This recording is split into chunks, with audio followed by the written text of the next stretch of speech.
All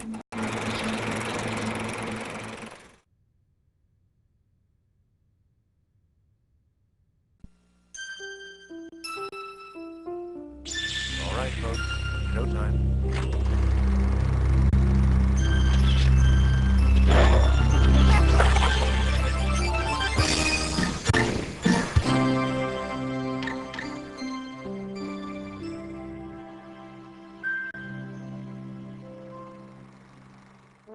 Since the formation of the country, economic and political differences had been threatening the union of northern states and southern states.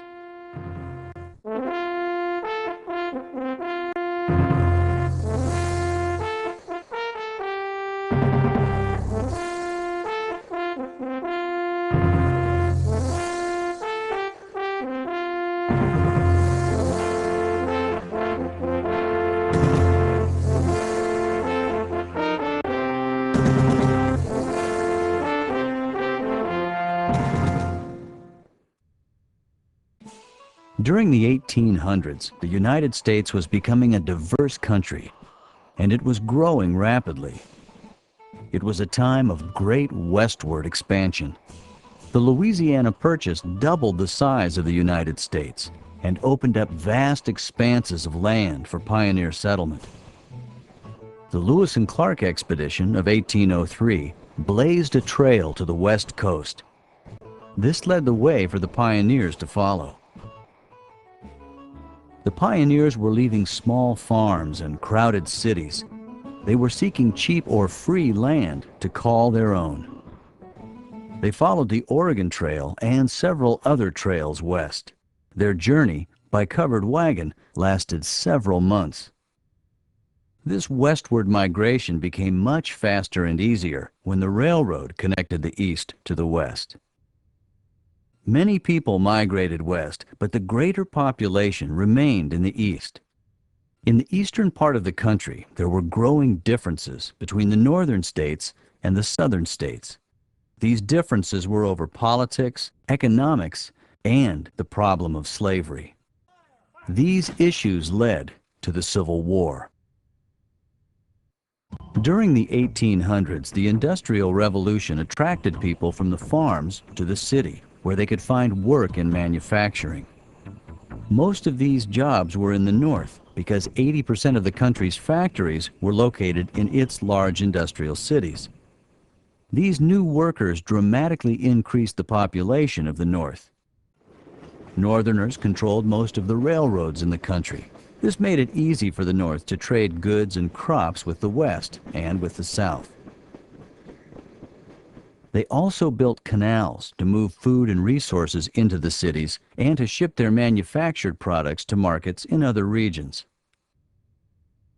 The North was a place where wealth was greatly concentrated. The North controlled most of the banks.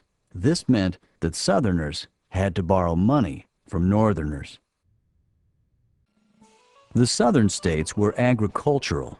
Most of the people in the South were farmers. They raised cash crops for money. Their crops were sold in the northern states and to Europe. They sold crops like rice, tobacco, and sugarcane. However, it was cotton that made southern plantation owners wealthy. The majority of the world's raw cotton came from the South. There were many disagreements between the North and the South. It was becoming clear that the nation was divided both economically and politically. One of the main economic issues was a tariff or tax charged on all imported European goods. This made European goods much more expensive than those made in the United States. Congress passed the tariff to encourage the South to buy goods from the North and not from Europe. This made the South economically dependent on the North because they bought their manufactured goods from them. Senator John Calhoun was from the South, and he argued that Congress did not have the right to use a tariff to protect the manufacturing industry of the North at the cost of the agricultural sector of the South.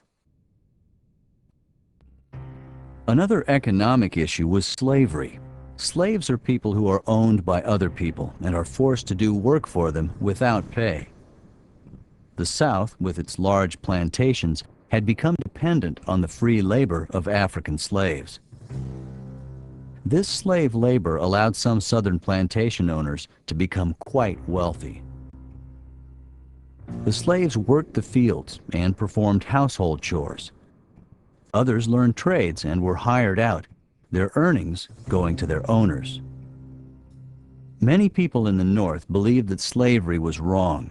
They were working to stop the spread of slavery or abolish it completely. Politically, the northern states with their large industrial cities were gaining more power in the federal government. The North's growing population meant more representation in Congress. The South was concerned that the North would eventually control Congress and the laws they passed. Also, the South didn't want a powerful federal government. They wanted each state to set its own laws. This is called states' rights. The issue of power in Congress was addressed in many compromises. When a new state wanted to be admitted to the Union, it had to decide whether it would be a free state and add to Northern power in the Congress, or a slave state and add to Southern power or control of the Congress. The compromises were meant to ease the growing tension between the North and the South. In 1820, Henry Clay, a Kentucky senator, persuaded Congress to pass the Missouri Compromise. This law prohibited slavery in the lands of the Louisiana Purchase, north of Missouri's southern border. In 1849, California asked to be admitted to the Union as a free state. This would have upset the power balance in the Senate of 15 free states and 15 slave states.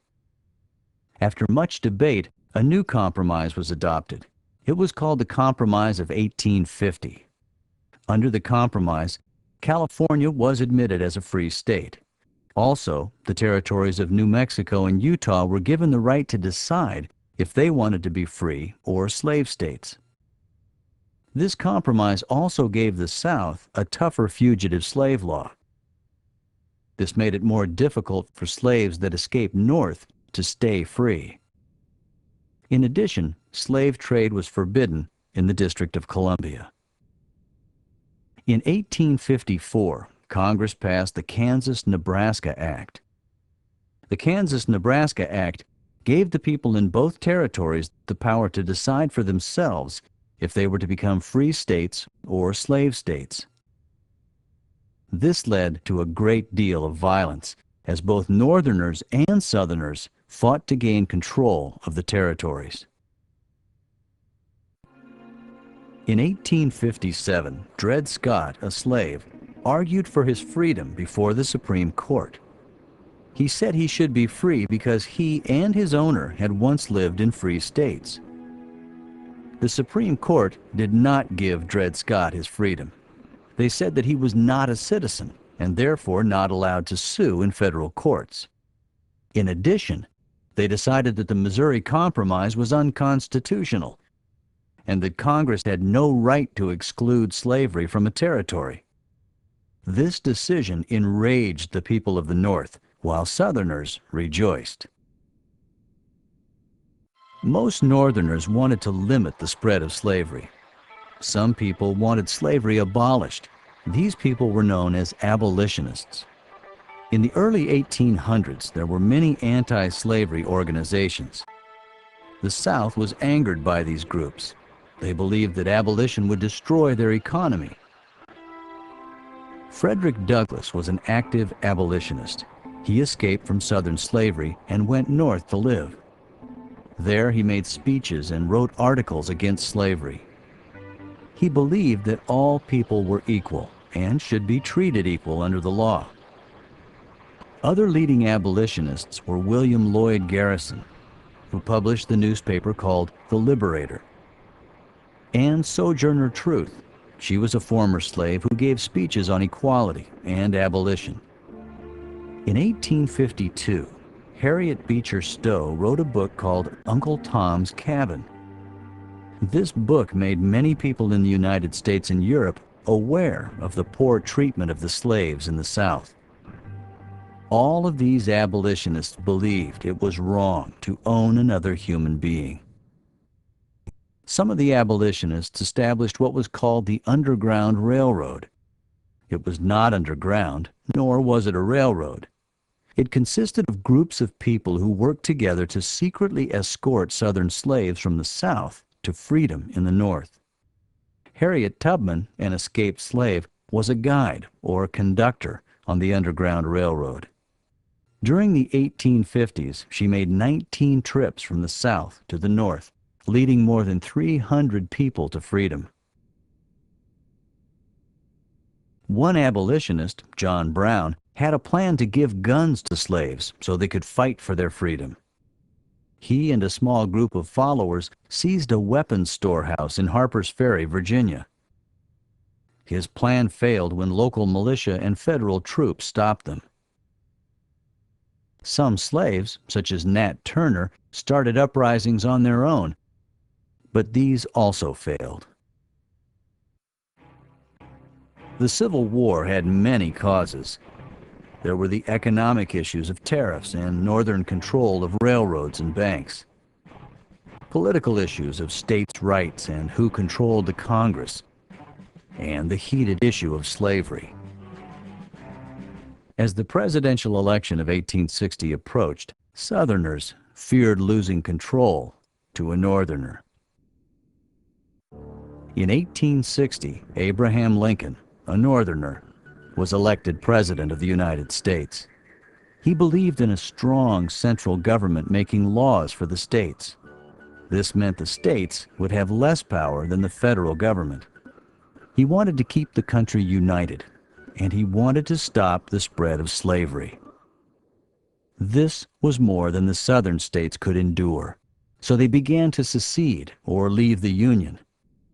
South Carolina was the first state to leave the Union in December of 1860. Over the next 6 weeks, Mississippi, Florida, Alabama, Georgia, Louisiana, and Texas left the Union. They formed their own country called the Confederate States of America, and they elected Jefferson Davis as the president of the Confederacy. The North said that secession was unconstitutional, and they were ready to use military force to keep the South in the Union. In April of 1861, the new Confederate government demanded that Union soldiers leave Fort Sumter in South Carolina. The Union forces refused to leave. The Confederates answered with cannon fire, and the Civil War began.